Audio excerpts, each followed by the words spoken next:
Olá, tudo bem? Sou o professor Everton, professor de Química, e na aula de hoje nós vamos falar um pouquinho sobre equilíbrio químico. Bom, todas as reações químicas elas acontecem para serem reações onde o reagente se decompõe e forma o produto. Isso nós vimos em termoquímica. Lá na termoquímica, a energia no reagente ela precisa ser quebrada, logo a reação é endotérmica, e no produto essa energia ela é formada, logo a reação ela é exotérmica. Sabendo disso, as reações agora têm o conceito de reversibilidade, ou seja, o meu reagente se decompõe e forma um produto, e esse produto ele tem a condição de se decompor também e voltar a ser reagente. Quando isso acontecer, nós temos a reação em equilíbrio. Então, as reações em equilíbrio agora não são somente reagente formando produto. Nós vamos ter agora reagente formando produto, mas em algum momento desse processo reacional, esse produto ele pode tornar a ser reagente. Perfeito? E isso é o conceito de equilíbrio químico. Bom, olha só na tela. O equilíbrio químico ele vai apresentar para a gente reações reversíveis. Então eu tenho um reagente que vai e forma produto, e esse produto se decompõe e volta a ser reagente.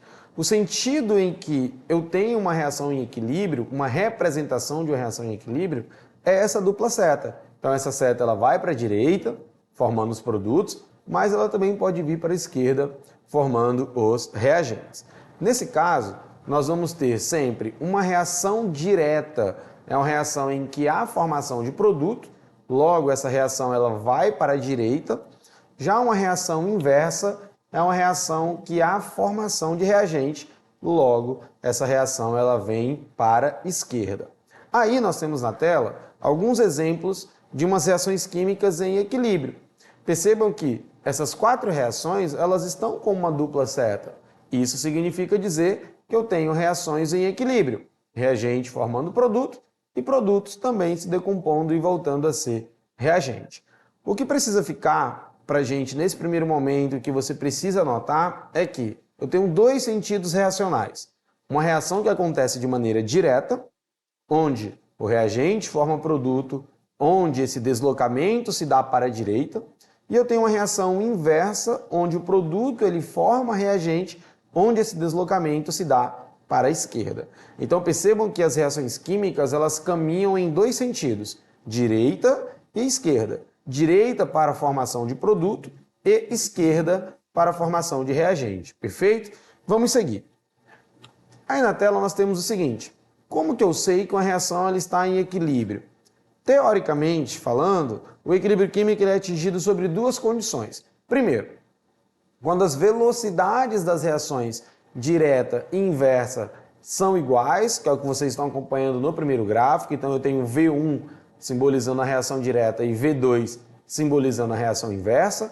Então, quando essas reações elas têm as velocidades iguais, eu tenho a reação em equilíbrio. Mas eu também posso falar de concentrações. Então, quando eu tenho uma reação com concentrações constantes, eu tenho uma reação em equilíbrio. Perceba no segundo gráfico que eu tenho uma reação onde o elemento A ele está formando os elementos B e C. Somente a partir da curva ali 3, do tempo T3, eu tenho a reação em equilíbrio, pois a partir daquele ponto, todas as reações, todos os integrantes do processo reacional, eles estão constantes.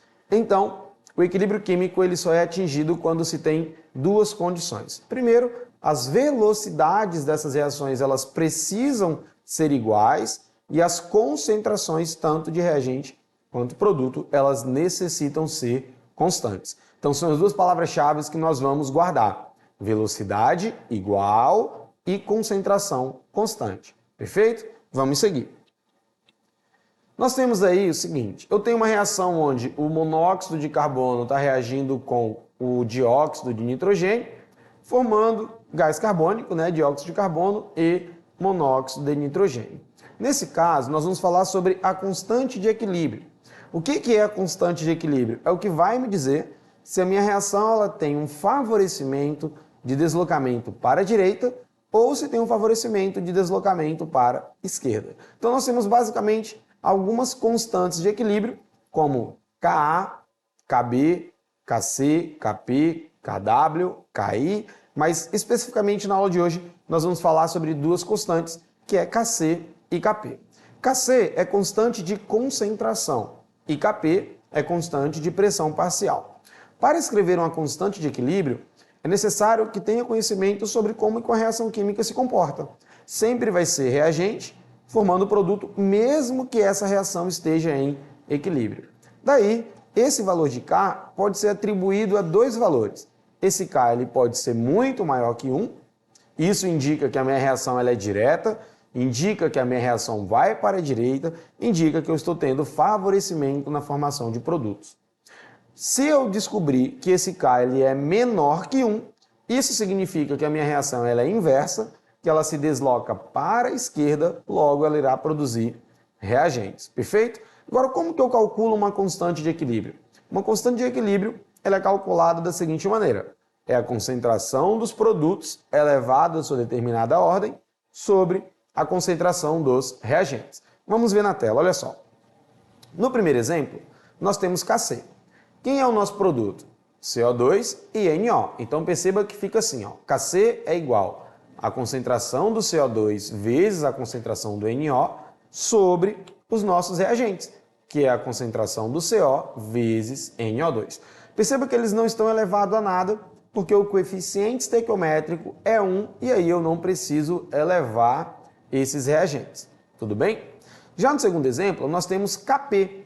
Então perceba que Kp fica da seguinte maneira. Ó. Kp, que é a pressão parcial, nós vamos ter a pressão parcial da amônia, que é o NH3, é elevada ao quadrado, porque tem um 2 ali na frente, sobre a pressão parcial do N2, elevada a 1, não precisa colocar, vezes a pressão parcial do H2, elevado ao cubo, porque na frente do gás hidrogênio tem ali 3 mols. Então, dessas maneiras, nós conseguimos escrever as constantes de equilíbrio, tanto para Kc quanto para Kp.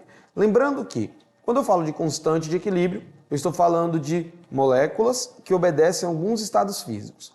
Para Kc, só entra na constante de equilíbrio substâncias do estado gasoso e aquoso. Se a substância estiver no estado sólido ou líquido, ela não participará da constante de equilíbrio, porque ela não vai influenciar no seu deslocamento.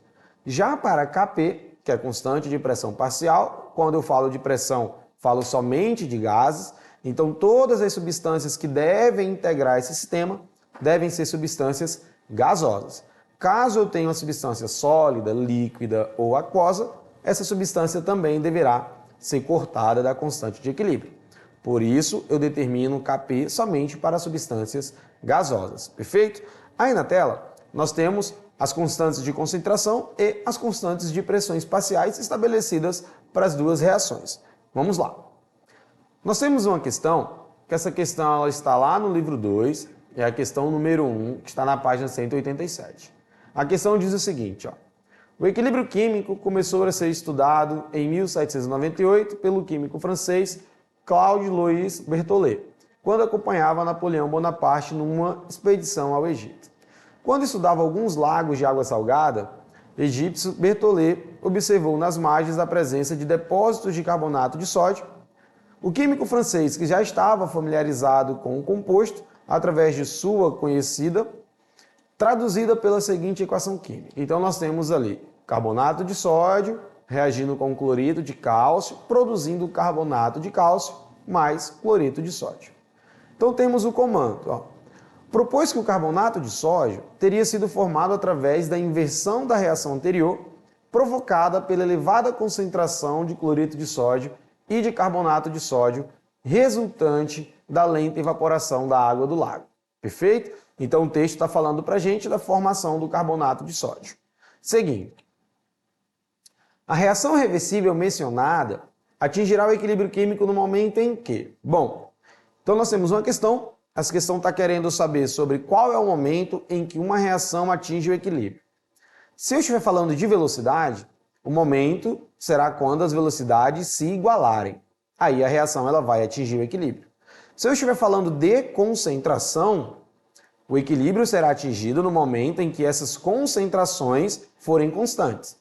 Isso segundo o princípio de equilíbrio. Então lembra, velocidade igual, concentração constante. Então vamos voltar na questão. Em que momento dessa reação nós atingiríamos o equilíbrio? Letra A. os reagentes carbonato de sódio e cloreto de cálcio forem completamente consumidos. Isso não é suficiente para que sua reação atinja o equilíbrio. Letra B. Os produtos da reação carbonato de cálcio e cloreto de sódio não sejam mais formados. Eu posso ter uma reação em que vai formar produto, mas essa reação ela não necessariamente precisa estar em equilíbrio. Ela tem condição para isso. Letra C. A velocidade da reação direta for maior que a velocidade da reação inversa. Olha só, a letra C está envolvendo velocidades.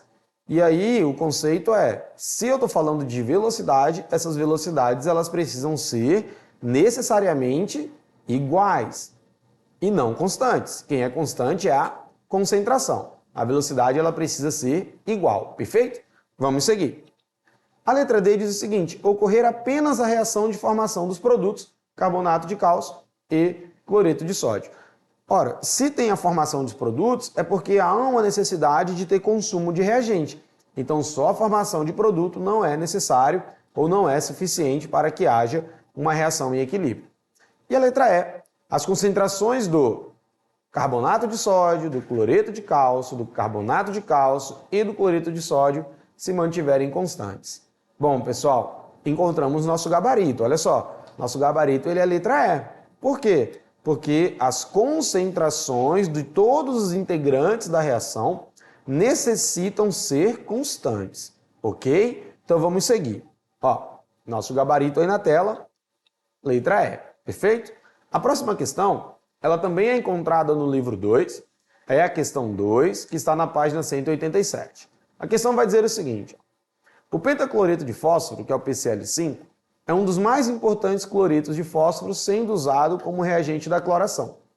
O seu vapor pode causar irritação conjuntival, dificultando em engolir, bronquite e pneumonia. Por isso, deve ser armazenado em local fresco, seco e bem ventilado. Para o estudo desse cloreto, em um reator com capacidade de 5 litros, foram adicionados 10 mol de PCl5 no estado gasoso, aquecido a 100 graus Celsius. Após certo tempo, verificou-se que 90% do reagente foi consumido, formando PCl3 e Cl2 gasosos, e que foi atingido o equilíbrio químico. Nessas condições, o valor da constante de equilíbrio da reação é aproximadamente D. Olha só, eu tenho uma reação em que eu tenho concentrações, eu tenho uma reação onde eu tenho uma quantidade de volume, um determinado volume, que ali foi 5 litros, e eu preciso descobrir qual é o valor da constante de equilíbrio. Só que nessa questão tem um detalhe extremamente importante. A questão está dizendo que apenas 90% do PCl5 foi utilizado para formar PCl3 e Cl2. Então é necessário descobrir qual é a quantidade molar real de PCl5 que foi utilizado nesse processo. Então o primeiro passo é descobrir quanto que é 90% do total que nós estamos precisando. Beleza?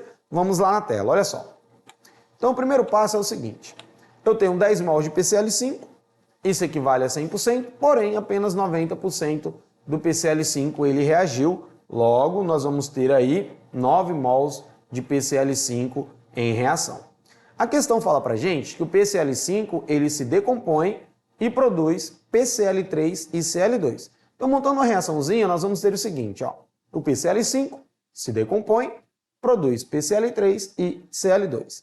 Nesse caso, a gente precisa montar uma tabela que é para determinar quanto que de fato eu tenho em equilíbrio. Por quê? Porque a questão em nenhum momento ela me disse que essas reações estão em equilíbrio.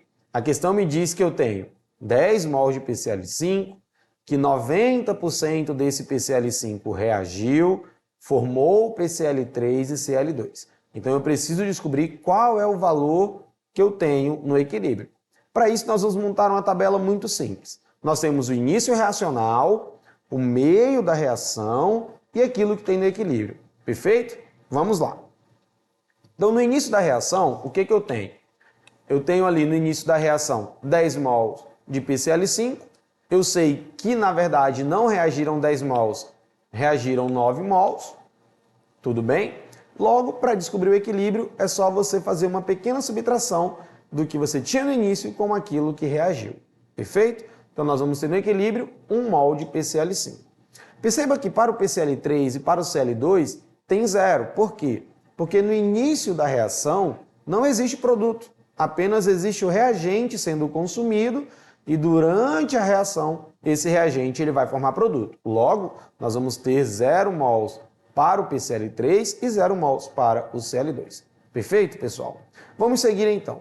As outras linhas da nossa tabela nós vamos preencher com uma proporção, tá? Perceba que eu tenho 1 mol de PCl5 formando 1 mol de PCl3 mais 1 mol de Cl2. Então, se reagiu 9 mols de PCl5, reagiram 9 mols de PCl3 e reagiram 9 mols de Cl2.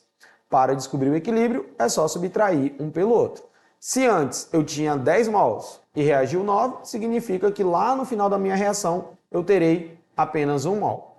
Se antes eu não tinha nada e reagiram 9, significa dizer que lá no final da minha reação eu terei 9 mols. Assim para o PCl3 e assim para o Cl2. Então, qual é a utilidade dessa tabela? É descobrir os valores do equilíbrio. Agora, com esses valores do equilíbrio conhecidos, nós vamos substituir no valor da constante e determinar se a nossa reação ela vai ser deslocada para a direita ou se ela vai ser deslocada para a esquerda. Perfeito? Vamos lá. Então, o segundo passo é o seguinte.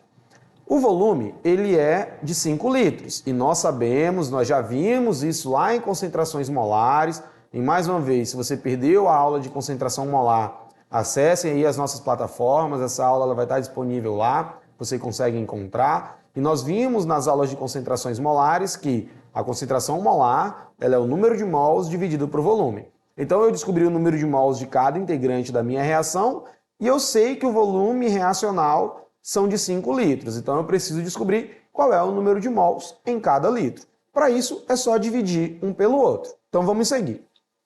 Então eu tenho, para o PCl3 eu tenho 1 mol, para o PCl5 eu também tenho 1 mol e para o Cl2 eu tenho 1 mol. Perfeito? Então eu tenho 1 sobre 5, nós vamos ter ali 2 mols, 1 sobre 9, 1,8 e 1 sobre 9, 1,8 também. Substituindo esses valores na constante de equilíbrio, lembrando que Kc, né, a constante de equilíbrio, são produtos sobre reagente, não está elevado a nada, porque o número da frente é 1, perfeito? E aí nós vamos ter 1,8 vezes 1,8 sobre 0,2, que é o valor do PCl5, tá? 1,8 vezes 1,8 é 3,24, dividido para 0,2, isso vai dar para a gente 16,2. Então, nós descobrimos o valor da constante de equilíbrio, 16,2. Então, o nosso gabarito, letra D, 16,2. Logo, pessoal, eu tenho um valor da constante de equilíbrio muito maior que 1. Isso significa dizer que a minha reação está tendo um favorecimento do equilíbrio sendo deslocado para a direita, onde eu terei mais formação de produtos do que formação de reagentes. Então, calculei o valor da constante de equilíbrio, descobri que esse valor da constante ele é maior que 1, logo, o meu equilíbrio ele acontece para a direita, ele acontece para a formação de produto, ele é um equilíbrio onde a reação acontece de maneira direta. Tudo bem? Então, dessa maneira, nós conseguimos determinar o valor da constante de equilíbrio para dizer o favorecimento reacional. Perfeito, pessoal? Então, espero que vocês tenham aproveitado a aula de hoje. Para essas e outras aulas, continuem acessando as nossas plataformas. Tchau, tchau.